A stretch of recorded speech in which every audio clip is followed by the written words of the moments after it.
welcome back to my channel, or welcome if you're new here. My name is Stacey and I study with the Open University.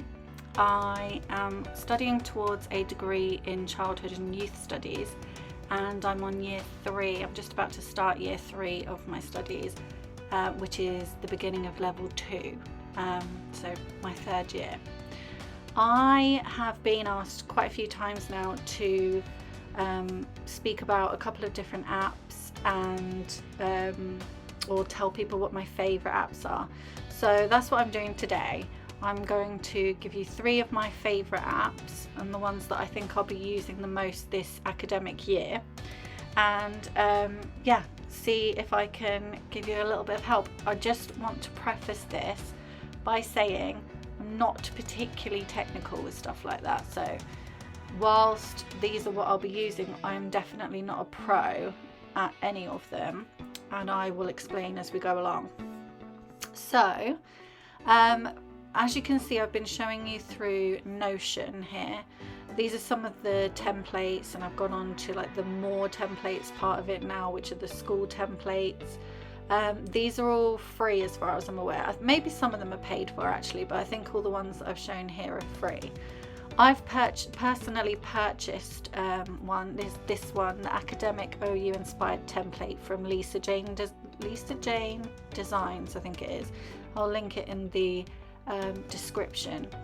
But this is specifically for Open University students, and Lisa Jane is a Open University student herself, or she was, I think. So this is really handy because it's got all different things that will be useful specifically for Open University students. So you've got your calendar and your to-do list and things like that. And then she goes more into, let me see, where are we? So here we've got the study plan schedule, so that will come in handy actually this year. And yeah, I purchased this because I'm not particularly good with Notion, and this is all set up, and I think it was about £3, so that was super cheap, really reasonable, and meant that I didn't have to faff around making this myself. So I thought that was a win-win. Yeah, so we've got lots of different things. We've got the study goals and things like that. We've got I think previously that was the EMA schedule. Here we go, the study goals. I think that's going to be really handy as well to keep my mind on the prize. And then yeah, the brain dump.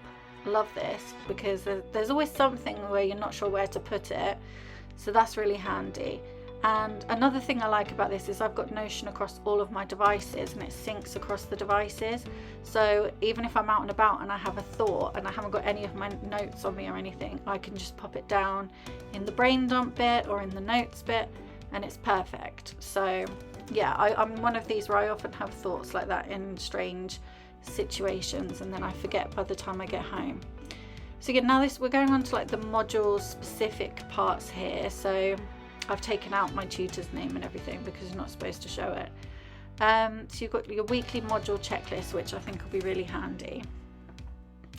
And then module notes. Now, as I explained in a previous video, I tried to go paperless last year and I did not do very well at it. I really struggle with taking notes like that. However, it'll be really handy for those of you who do type up your notes. But also, if I want to save any links or anything like that, this is where I'll be doing it, because it's all in the correct little parts, and it's all exactly organized exactly how I want it to be. So that's perfect for me. Then we've got the essay planner. This is my actual favorite part of this. So I've gone in and I've written down all of my essay questions, my TMA questions. And now I can have it wherever I go. So even if I don't have like my main notes, because I have printed them all out as well, because that comes with all the different information you need for it. So things like journal articles and stuff like that. But if I've had a thought, or if I've been reading a little bit, because I usually download my book as a Kindle as well, so if I manage to get some reading done while I'm out and about and I want to make a note, this is perfect for that. And if it's something that relates to the EMA, TMA, again, I can be on top of it all wherever I am. Excuse me, I'm losing my voice. So this is the EMA, TMA checklist. Again, super helpful. It's got loads of great information. And again, she didn't even have to put this in. This is like really helpful information. So I think this would be super helpful, particularly for newbies as well. So yeah, lots and lots of information on here. And you can just tick it all off as well, which I like. It's perfect.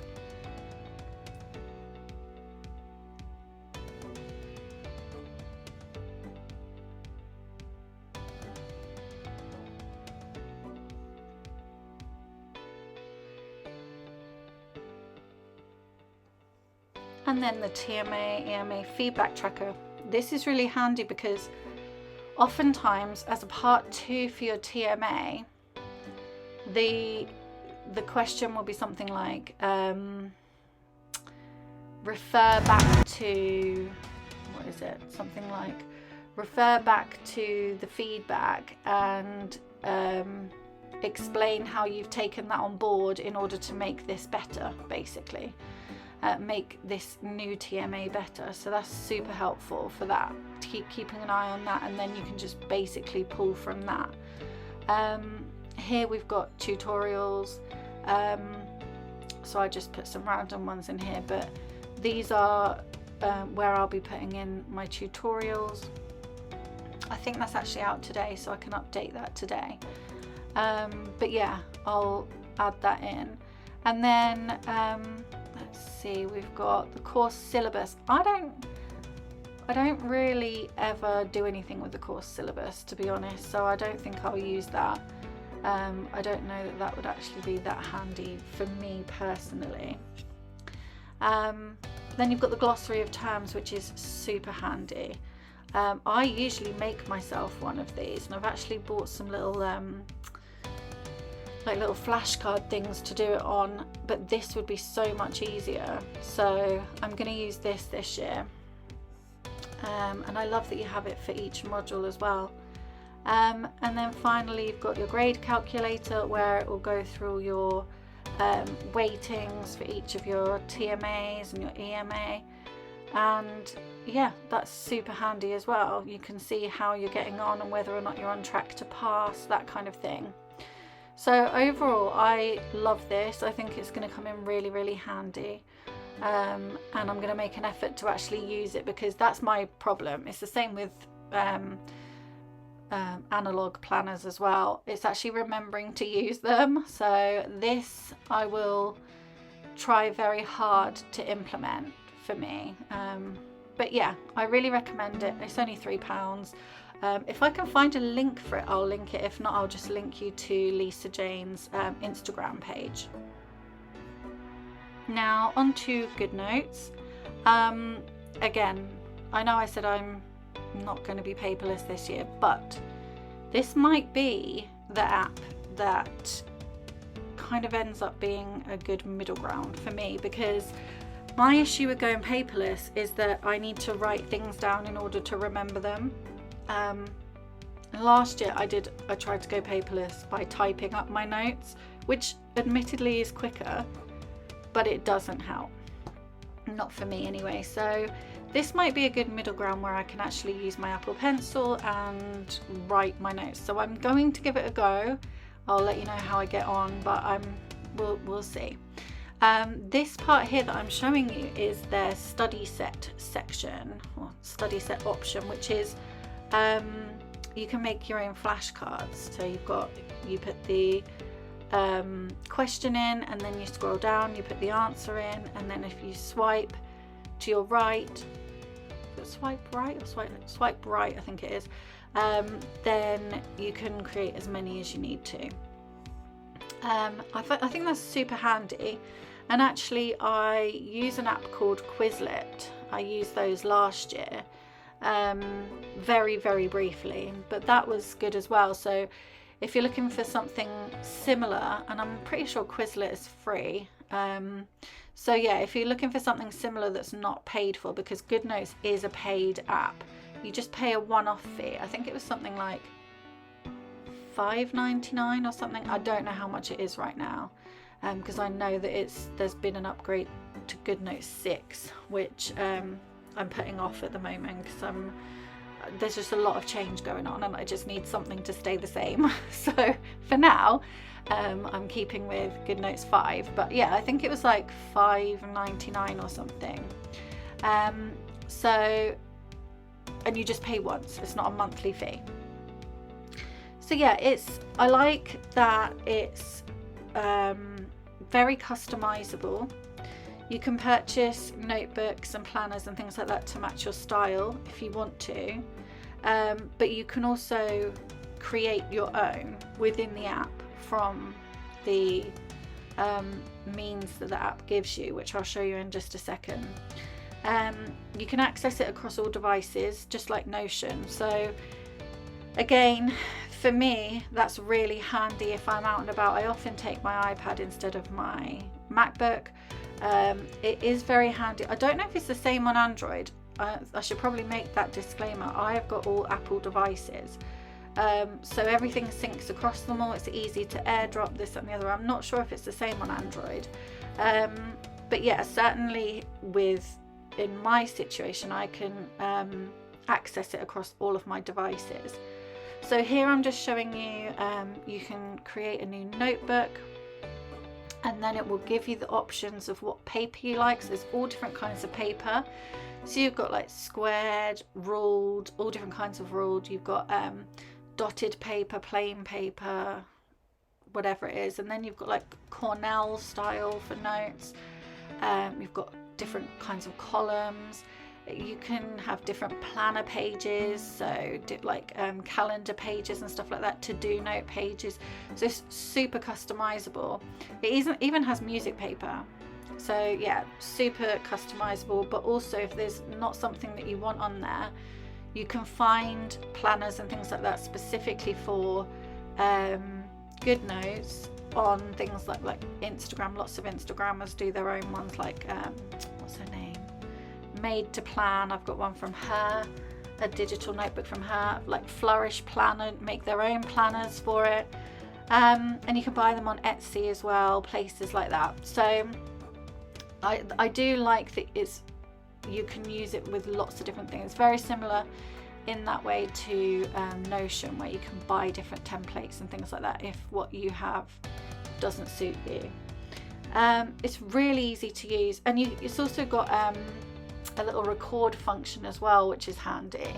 So if you're listening to something specific, make sure you ask, obviously, but if you're listening to something specific that a tutor's saying or whatever in a tutorial, then you can always record it. So that's super helpful as well. And just a couple more things before I move on to, I know I'm showing you a different app now, but you can add stickers and things like that as well with the new updates. A couple of things I don't like is not the easiest to write neatly. It does take practice, although again there are other ways you can get around that. And it's not overly ergonomic. It can be quite painful with my fibromyalgia after a while writing with the Apple Pencil, but again, I'll just see how it goes. Okay, so this app that I'm showing you here is a free app called Freeform, and it came on my devices. So I don't know about Android, so forgive me there, but it was a free app. When I was going through my iPad the other day, I was just flicking through trying to sort it all out, make sure it's all kind of tidy for the start of the academic year. I came across Freeform and I just remembered it and thought, oh yeah, I haven't used this, and I had a look, and this would be, first of all, it's a really good alternative to Goodnotes because you can take notes. If you've got an Apple Pencil, you can write notes on it. If not, if you've got a keyboard of some description, you can type. It's got text boxes. But what I particularly like about this one is that you can create these kind of like mind maps or flow charts, that kind of thing. And you can use stickers, very similar to Goodnotes in that way. I think the background, you can only have it dotted or plain. But I think this is great for visual learners, and if you're somebody who likes to create a mind map for an essay plan, or to help you remember a certain way of doing things, I think this would be really helpful. And again, with flowcharts and things like that, I had to do quite a few flowcharts last year for my last module, and this would have actually come in really handy for that. Although I don't show you on here, you can actually change the colours of these shapes. You can change their size, you can change their orientation really easily. You can, like it shows here, you can use text boxes, or you can write in them with your Apple Pencil, like I said. And yeah, it's really customizable, I would say. It's got like a fine liner, I think it's like a fine liner, a biro, and like a felt tip pen, plus I think it's got a pencil or crayon as well. So there's quite a few different options, and you can use all different colors. You've got post-its, and you can change the color of them as well. And yeah, I think it's super interesting. I haven't used this, but I think I will be using this year. I particularly like the post-its, so I think this would come in handy for notes and things like that. Again, when I'm out and about, because I have a child, there are times when he's busy doing something but I've got to be there, and so that's why I usually download the Kindle version of my book, whatever it is, my study material book, and then I can just do a little bit of studying when I'm out and about, just do some reading or whatever, make some notes. So this would be really handy for that, I would say. Here I am just showing you that you can pop a sticker in. So yeah, all in all, I think that's really the end of it. I hope that you've got some good information out of this. I think probably some of these I could go a bit more in depth, certainly not for this one, for the freeform. Here I am just showing you that it can be a lot bigger than you think it can initially if you just zoom out. But yeah, if you want some more information on it, please feel free to ask. I'm happy to do that. I wasn't really sure how much detail you wanted me to go into, so thank you so much for watching, and I'll see you next week for another video, and I'll see you all soon. Take care. Bye.